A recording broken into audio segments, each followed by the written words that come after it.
Há histórias na Bíblia que nos fazem chorar, outras nos fazem refletir, mas há uma que nos faz tremer, um verdadeiro conto de terror, que revela até onde o mal pode chegar e até onde Jesus é capaz de ir para salvar uma única alma. Imagine um homem tomado por milhares de demônios, vivendo entre túmulos, sem nome, sem roupa, sem controle. Durante o dia, ele vagava como um animal ferido. Durante a noite, seus gritos atravessavam montanhas, gritos tão profundos que pareciam vir do próprio inferno. Mas então, o Filho de Deus se aproximou, e naquele dia, Jesus não encontrou apenas um homem, mas um território dominado pelas trevas, uma legião inteira de demônios escondida atrás de uma face humana. O que acontece a seguir é um confronto espiritual entre o céu e as trevas. Essa é a história do dia em que Jesus enfrentou um exército de demônios e venceu com apenas uma palavra. E o que aconteceu depois disso vai te surpreender. Havia uma região além do Jordão onde os homens evitavam pisar. Uma encosta pedregosa, coberta por sepulcros cavados nas rochas. Ali, entre os mortos, vivia alguém que todos temiam. Não era apenas um homem, era um campo de guerra. Um corpo em ruínas, ocupado por forças que nem os mais experientes sabiam nomear. Ninguém sabia ao certo quando começou. Alguns diziam que era um castigo, outros diziam que ele havia aberto uma brecha. Mas ninguém ousava perguntar. Ninguém se aproximava. Durante o dia, ele vagava entre os túmulos nu, com o corpo coberto de sangue seco e sujeira. E à noite, os gritos. Gritos tão agudos, tão desesperadores, que ecoavam pelas montanhas e faziam os moradores tremerem sob suas mantas. Era um som que não parecia humano, como se muitas vozes falassem ao mesmo tempo. Como se o inferno tivesse emprestado sua língua a um só homem. Tentaram acorrentá-lo, mais de uma vez. 3 homens fortes se aproximaram dele certa vez, com cordas e correntes. Mas eles saíram feridos, humilhados, assombrados. Daquele dia em diante, ninguém mais tentou. Ninguém ousou chegar perto daquele homem. Não demorou muito, e a notícia correu por toda Decápolis. E então, a cidade silenciou de medo. Aquela era uma dor que ninguém podia curar, um espírito que ninguém ousava expulsar. Até que um barco apareceu à distância, cruzando o mar da Galileia. E com ele, a presença que mudaria tudo. O sol ainda nascia quando o barco tocou a margem dos Gadarenos. A brisa trazia o cheiro da terra úmida misturado com o silêncio desconfortável daquele lugar. Naquele barco estava o Filho de Deus. Jesus colocou os pés no solo e, em algum lugar entre os túmulos, algo se agitou. E não era o vento. Era como se o próprio inferno tivesse sentido sua chegada. Enquanto os discípulos ainda observavam a paisagem com desconfiança, alguém surgiu entre as pedras, correndo, tropeçando e gritando. Era ele, o homem que todos temiam. Coberto de poeira e sangue seco, olhos arregalados, corpo marcado por autoviolência. Mas havia algo estranho em sua corrida. Ele vinha com fúria, mas não com liberdade. Era como se estivesse sendo arrastado por dentro, por forças que não queriam, mas precisavam se aproximar. E então, ele caiu de joelhos diante de Jesus. Ali, naquela terra de mortos, um corpo em guerra foi forçado a se curvar diante da vida. E o que saiu da sua boca não era uma oração. Era um grito gutural, distorcido, carregado de pavor. Que tenho eu contigo, Jesus, Filho do Deus Altíssimo? Rogo-te por Deus que não me atormentes. O som ressoou como se viesse de dentro de uma caverna escura. Não apenas uma voz, eram muitas. Como se algo estivesse falando de dentro das profundezas. Os discípulos se entreolharam sem entender nada. Mas Jesus permaneceu imóvel. Ele já sabia. Antes mesmo que qualquer nome fosse dito, antes mesmo que os porcos entrassem na história, antes da cidade se reunir ou dos gritos cessarem, Jesus já estava no controle. A autoridade de sua presença já havia desestabilizado o domínio das trevas. E os demônios sabiam disso. O homem ainda estava de joelhos, mas algo dentro dele se contorcia, como se o próprio chão pulsasse debaixo de seu corpo. Jesus então rompe o silêncio. Ele não grita, não gesticula, não invoca nada, nem repete palavras. Apenas pergunta: qual é o teu nome? Mas essa não é uma pergunta comum. Quando Jesus pergunta algo, ele não busca informação. Ele revela realidades ocultas. E naquele momento, diante do olhar de todos, a voz que respondeu não era humana. Era densa, profunda, como um eco vindo de um poço sem fundo. Meu nome é Legião, porque somos muitos. Essa frase congelou o ar ao redor. Não era uma expressão simbólica, era uma confissão espiritual. Na Roma antiga, uma legião era conhecida como uma tropa de elite. Cerca de 6.000 soldados treinados para invadir, dominar e destruir. 6.000, dentro de um só homem. Não era apenas uma simples possessão, era ocupação.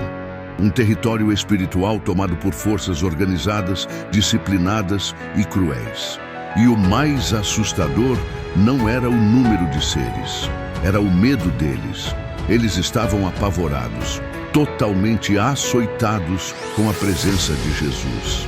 E mais uma vez disseram: rogo-te por Deus que não nos atormentes. Veja bem isso, meus irmãos. Até os demônios recorrem a Deus quando falam com Jesus. Eles sabiam quem ele era, sabiam o que ele podia fazer. O inferno não duvida da identidade de Cristo. Quem duvida, muitas vezes, somos nós. Eles sabiam que não podiam resistir, sabiam que não tinham autoridade ali. Por isso começaram a implorar. E o pedido deles era assustador. Não nos mande para o abismo, deixa-nos entrar naqueles porcos. Imagine isso, milhares de demônios, armados e violentos, suplicando por permissão. Isso mesmo, permissão. Porque a autoridade de Jesus não é negociável. Ele não precisava levantar a voz, apenas estar ali. Naquele instante, todo o inferno se dobrava diante de um homem de pé. O ar estava imóvel. Era como se o tempo tivesse parado após o último grito. E então, Jesus consentiu com aquele pedido. Não houve discurso, não houve ritual. Apenas um momento de decisão silenciosa entre o céu e as trevas. E de repente, o corpo do homem se curvou, como se algo estivesse sendo arrancado dele à força. Seus olhos se reviraram.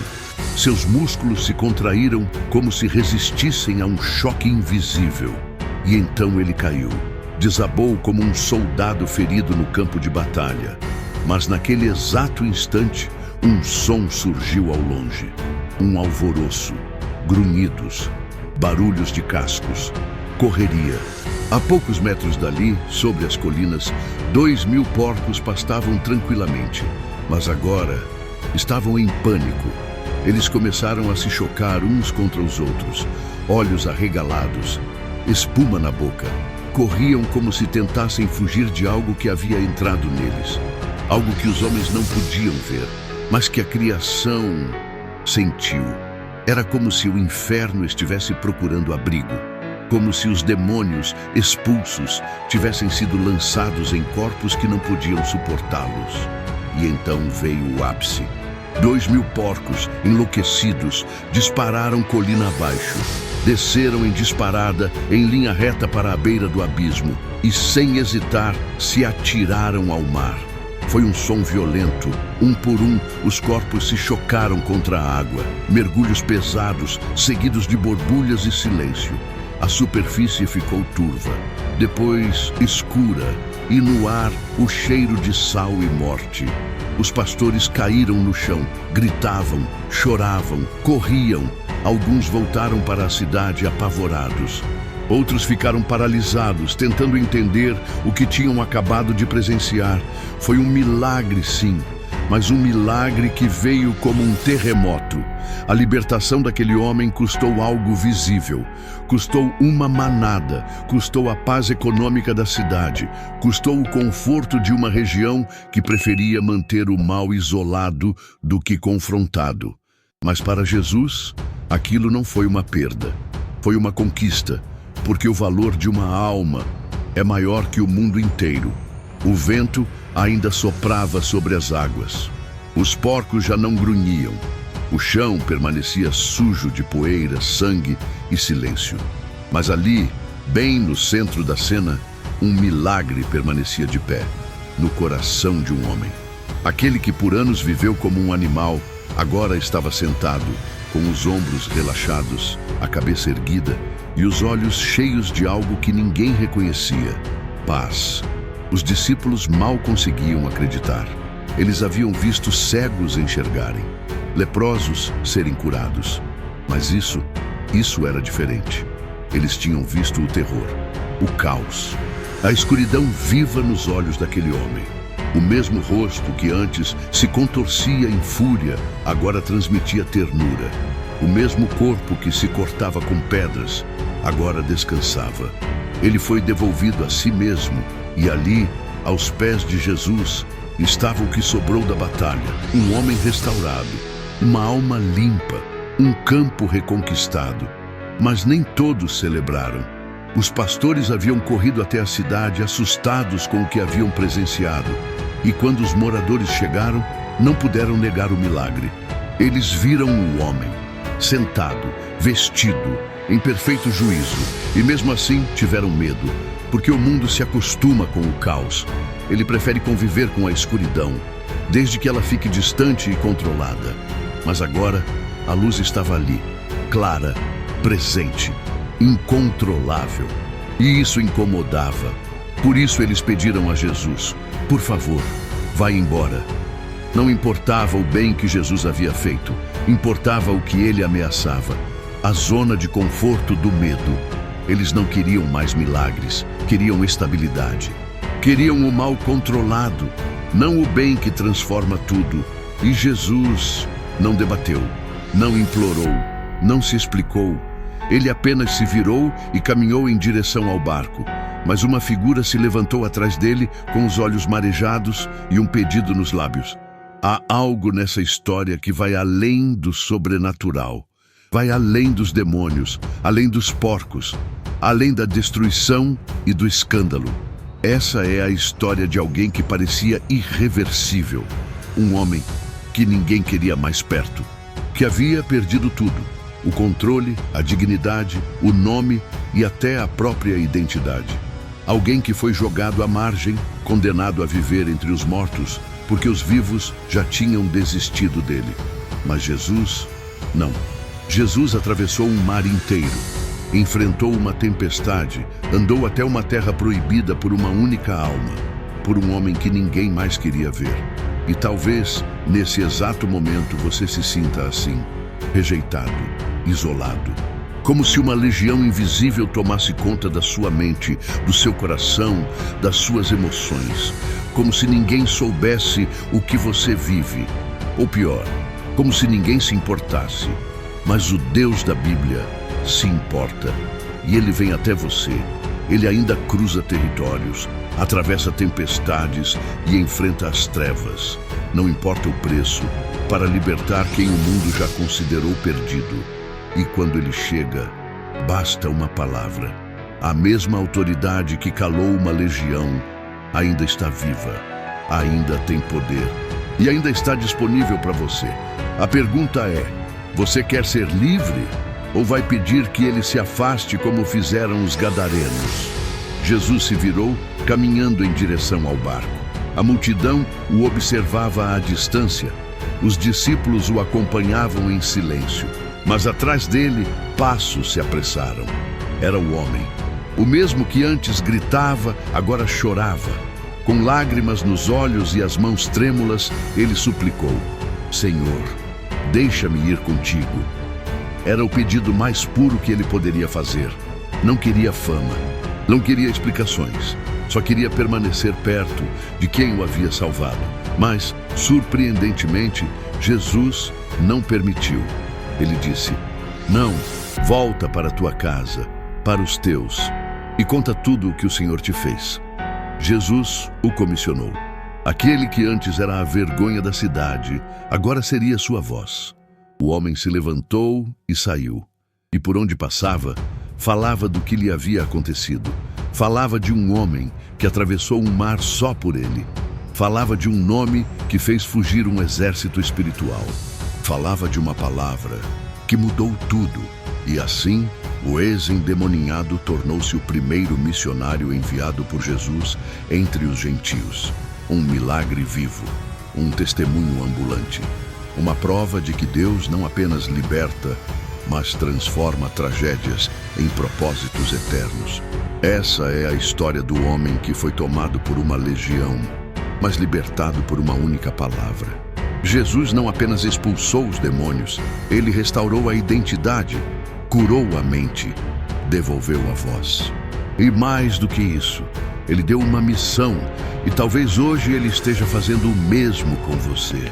Talvez o que você viveu, o que você sofreu, o que quase te destruiu, não foi o fim da sua história. Foi só o início de uma missão que ninguém espera, mas o céu já escreveu. Agora me diga, você acredita que Jesus ainda liberta pessoas como libertou aquele homem? Ou melhor, você já sentiu como se estivesse lutando contra algo invisível e precisasse que Jesus cruzasse o mar por você? Se essa história falou com você, escreva aqui nos comentários: "Senhor, me liberta como libertaste aquele homem." Vamos orar juntos. Você não está sozinho.